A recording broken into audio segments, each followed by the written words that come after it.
सरकार के शपथ ग्रहण से पहले कार्यकर्ताओं में उत्साह देखा जा रहा है और बीजेपी कार्यकर्ताओं ने पटाखे जलाकर जश्न मनाया है। एक दूसरे को मिठाई खिलाकर खुशियां भी मनाई हैं। तो ये तस्वीरें हैं जश्न की, उस जश्न की जो कि मोदी सरकार के तीसरे कार्यकाल के शपथ ग्रहण समारोह से पहले बीजेपी के कार्यकर्ता देश में मना रहे हैं। तो मिठाइयां एक दूसरे को खिलाई जा रही हैं, आतिशबाजी की जा रही है, ढोल नगाड़े बज रही हैं, क्योंकि मोदी सरकार का ये तीसरा टर्म है, तीसरा लगातार कार्यकाल है। तो वही बात कि बीजेपी भले ही थोड़ी सी पहले के मुकाबले, यानी कि जो पिछली जीत बीजेपी की रही है उसके मुकाबले थोड़ी कम रही हो, लेकिन फिर भी जो तीसरा कार्यकाल है उसमें उसकी जो ये शुरुआत होने जा रही है उसको लेकर ये खुशी है।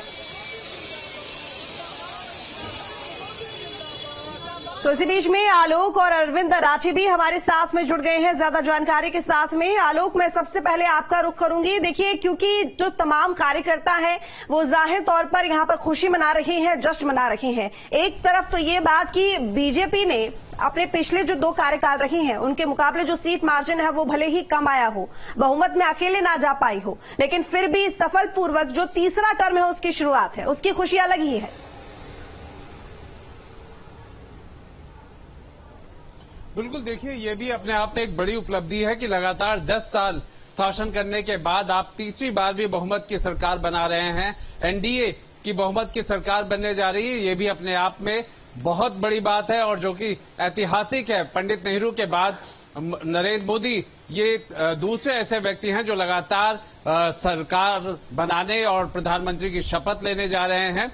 एक तौर पर ये ऐतिहासिक है। दूसरी तरफ अगर हम कार्यकर्ताओं के, पार्टी के, संगठन के पदाधिकारियों की बात करते हैं तो निश्चित तौर पे वो खुश हैं, जोश में हैं कि प्रधानमंत्री आज शपथ लेंगे, उनके साथ उनका मंत्रिमंडल शपथ लेगा। बस अगर उत्तर प्रदेश की बात करते हैं तो वो संख्या बल जो पिछली बार थी 2019 में लगभग 11 मंत्रिमंडल में थे और इस बार 11 की संख्या नहीं हो रही है। इस बार बताया तो यही जा रहा है कि 6 या 7 के करीब होंगे। तो वो संख्या घटी इसलिए है क्योंकि उत्तर प्रदेश से जो सांसदों की संख्या है वो कम हुई है और उस कम होने की वजह से ही मंत्रिमंडल में अगर हम कहें तो उत्तर प्रदेश का जो चेहरा है, जो तस्वीर है वो थोड़ी कम रहेगी। लेकिन ये सब जानते हैं कि मुख्यमंत्री की तरफ से जो प्रयास अब आगे उत्तर प्रदेश को बढ़ाने का हो रहा है, क्योंकि 2027 में चुनाव होगा, प्रधानमंत्री का ये संसदीय क्षेत्र बनारस यहीं पर है। इन सब लहजे से महत्वपूर्ण है उत्तर प्रदेश और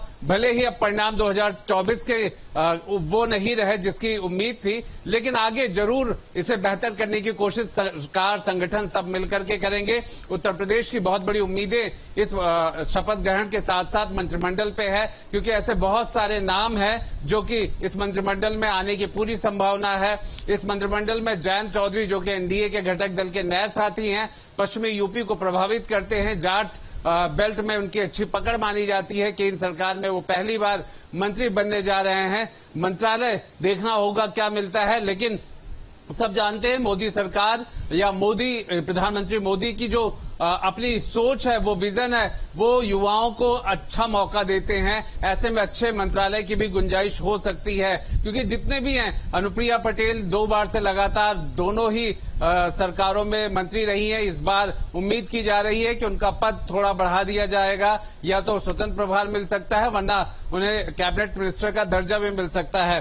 तीसरी बात यह है कि जहां पर जितिन प्रसाद की बात हो रही है, वो भी पहली बार इस में अगर कहा जाए मोदी टीम में शामिल होने जा रहे हैं। चाय पे बुलाया गया था उनको, ब्राह्मण चेहरे के रूप में भी देखा जा रहा है। यहाँ पे ये भी देखा जा रहा है कि पश्चिम से लेकर के पूर्वांचल तक जो चेहरे हैं उनको मंत्रिमंडल में शामिल किया जाए, उनका एक तौर पर समीकरण के हिसाब से, क्योंकि अगर उत्तर प्रदेश में 2024 के लोकसभा सीटों को लेकर के बात करें तो कहीं ना कहीं समीकरण या प्रत्याशी के समीकरण का वो बेहतर ना होना ही एक बड़ी वजह निकल करके आई है, जिसमें बीजेपी को उतने अच्छे सीट नहीं मिले जितने की उम्मीद की जा रही थी। इसलिए इस बार बड़ा